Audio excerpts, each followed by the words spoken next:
So, you're about to go into a new campaign and you're looking at playing something like a barbarian. However, the other three players have already locked in their choices, and yeah, they all picked barbarian too. Is that going to be a problem? Surely you need a healer, and what'll you do if you need to investigate or, God forbid, actually talk to an NPC and make a charisma roll? Let's have a chat about party composition. Hi there, I'm just a second level fighter who likes talking about Dungeons and Dragons, and if you're like me and have scrapped a character concept just because you didn't want to play the same class or character type as another player in the group, then consider hitting the subscribe button or leaving a like or comment on the video. But enough about that, because today we're tackling party composition and trying to figure out how important it actually is. To kick things off, what is it? Well, generally D&D is a multiplayer experience, and apart from the DM, a group of players come together and form an adventuring party. Your characters, pulled from the myriad reasons for choosing to play them, are thrown headfirst into a fantastical setting that hopefully contains some kind of adventure, and then they're fully expected to express some basic level of cooperation. D&D is kinda designed to accommodate a party of somewhere between 4 to 6 characters, but anything from 2 upwards is indeed considered a party. Depending on the size of said party, the makeup or composition has the ability to be more diverse and varied. And yeah, party composition very simply refers to the classes that each player chooses for their character and how those differing or similar options come together as a party. However, it can also refer to the type of character you've chosen. There are many ways to skin a tabaxi in D&D, and there is a lot of overlap in terms of ability between the different classes. Anyway, we're going to take a gander at the arguments for and against having a well-rounded party composition. I've also included a few fun and silly ideas for some very skewed comps towards the end of the video if you want to check that out. Right, I'm going to be going about this arse backwards and starting off by throwing it out there. Is there a correct party composition in D&D? The answer to that is somewhat complicated and entirely subjective. How do you play D&D? Do you run a lot of combats? What type of enemies do you have in the combats? Does the DM call for a lot of ability checks? What level are you playing at? Is there homebrew involved? Is it a narrative campaign or is it very crunchy and rules heavy? And we can keep going on and on. The relevance of a balanced or correct party composition relies entirely on what your D&D is and how it's ran and played. I will quickly mention that the concept of the classic or holy trinity of party composition is very old and does exist. We'll be covering that a bit later though. But just know for now that there is a foundation you can build off of that tends to cover almost every aspect of play in the game of D&D. That being said, all characters have some kind of flaw or area in which they simply don't perform optimally, and this is entirely by design. If every character could do everything perfectly, then there would be no reason at all to even consider party composition. However, having a character being bad at something can be a good thing, as we'll touch on in a bit. The general design in the 5th edition of Dungeons & Dragons dictates that the vast majority of characters are good at something. They have a specific function and purpose that they are designed to achieve more often than not. As an example, fighters are good at fighting, and it's actually a bit of a challenge to build one that is bad at fighting without intentionally dumping your fighting ability scores. This carries on to the other classes, and some of them are even really good at multiple areas of the game like clerics or paladins. However, like I mentioned, no character build is perfect or omnipotent. There have been many attempts to make characters that excel in every conceivable situation, but they tend to not be as good at specific things as a dedicated expert in that area. We also have to acknowledge that most players prefer building specialized characters than jack-of-all-trades type characters. Most of D&D YouTube is taken up by videos relating solely to optimization and pushing the boundaries of a character build, usually in an attempt to deal a lot of damage. More than that, sometimes we go into games knowing that a certain type of character will get a chance to perform better than another. When a campaign revolves around political intrigue and covert information gathering, a purely damage-optimized barbarian is going to stick out like a sore thumb when their attempts at implementing their specific skills are met with failure after failure. Another reason for good party composition in D&D specifically is that there is a lot of combo potential. Whether it be combining the effects of 2 or more devastating concentration spells, or juicing up another character's skill monkey potential through something like the help action or guidance, or something as simple as a fighter holding an enemy in place to allow the barbarian to slither up and drop a massive RKO for some largely underwhelming unarmed strike damage, but an amazing visual nonetheless. The sum of an adventuring party generally tends to be greater than the individual members that make up that party, especially when magic gets thrown into the mix. Pretty amazing things happen when a group of characters are loosely built and actively played to work together.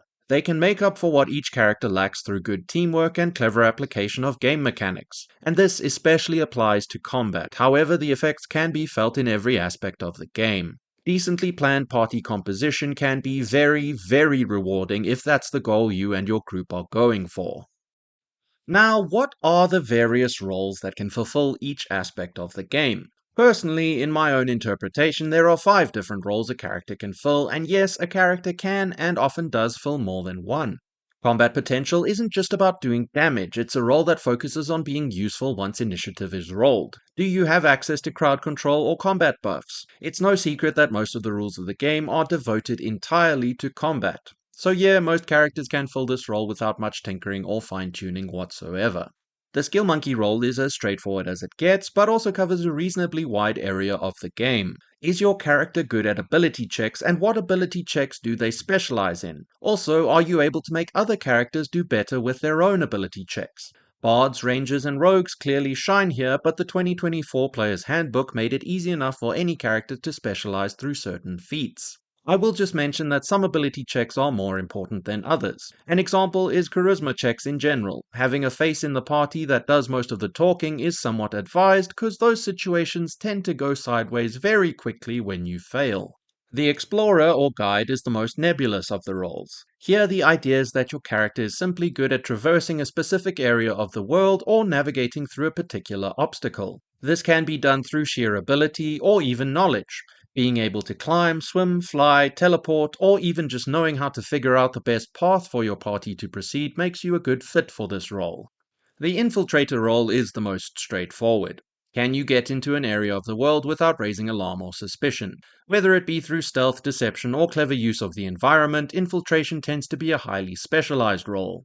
Finally, we have the healer or support role. The idea here is that your character is able to keep the party performing at a near optimal state. This is most obviously done through healing or dishing out temporary hit points, but it also encompasses the removal of debilitating conditions or the prevention of them being applied in the first place. Buffing of saving throws fits solidly into this role.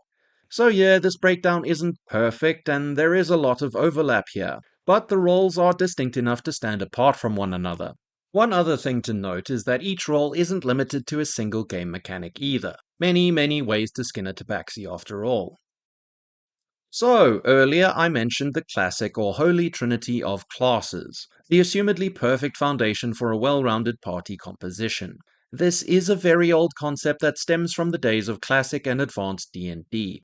The classic adventuring party was built around a fighter, a cleric, and a rogue. The fighter here is intended to be a frontliner. The cleric is obviously a spellcaster, and the rogue is somewhat of a specialist with more than one area that they excel in.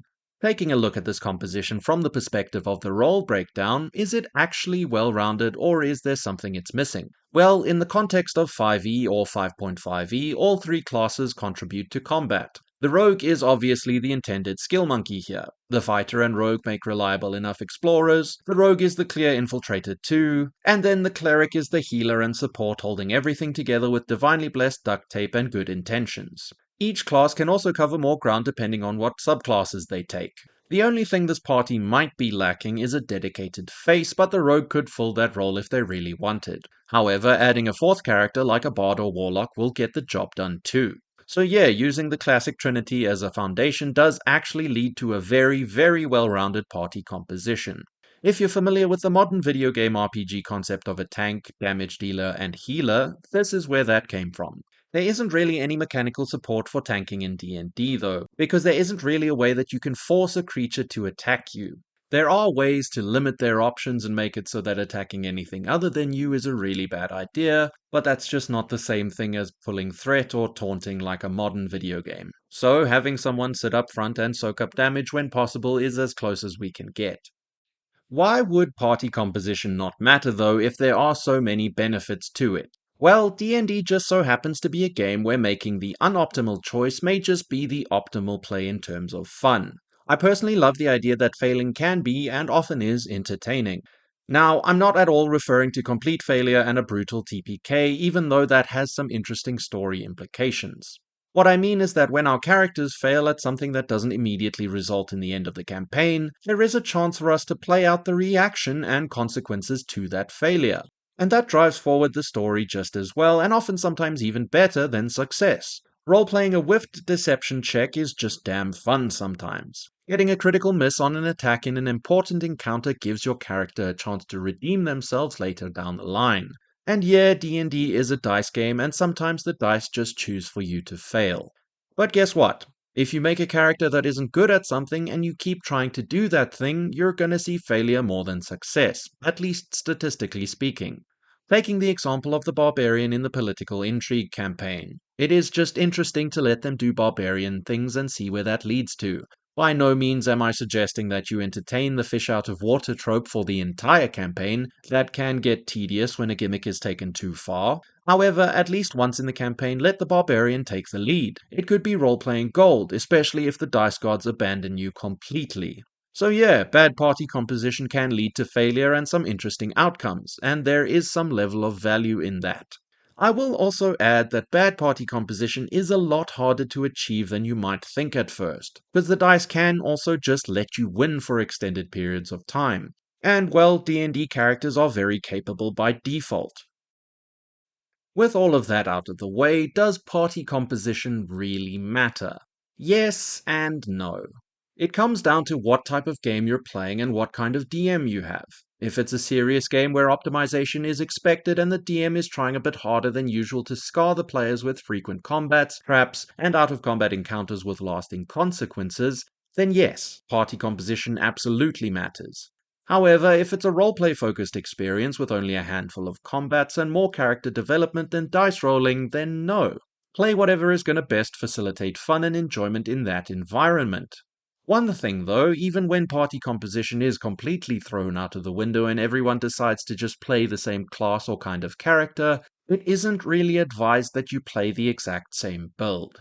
I mean, do whatever you want, but a party full of the same class, species, and feat selection disregards one of the best parts of the game, the fact that each class can be built in so many different ways. That being said, a party full of great axe wielding Goliath berserkers sounds like it goes really hard. Speaking of single class compositions, let's check out a few quote unquote bad ones. I've given them silly names, and despite the apparent lack in build diversity, some of these are actually pretty reasonably well rounded. I won't touch on all of them, but every general composition here has the potential to be immensely entertaining. The cage match is an interesting and big dumb fun kind of choice to make. If nothing else, a party full of barbarians can bumble their way through any challenge with insane levels of tankiness.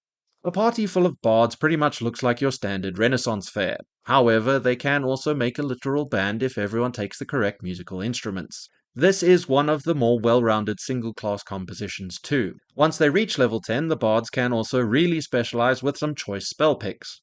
SEAL Team 6 is actually one of the more interesting comps here and a personal favorite. The Ranger subclasses are all very different and allow for some awesome flavor. Rangers, despite not being the best at damage dealing, are amazing at exploration and infiltration. A perfect party setup for a fantasy spec ops styled campaign.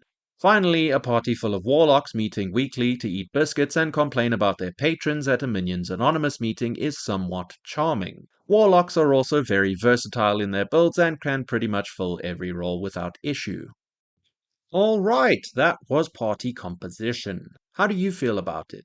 Also, have you ever played a game with a party made up entirely of a single class? If so, I'd love to hear about your experience.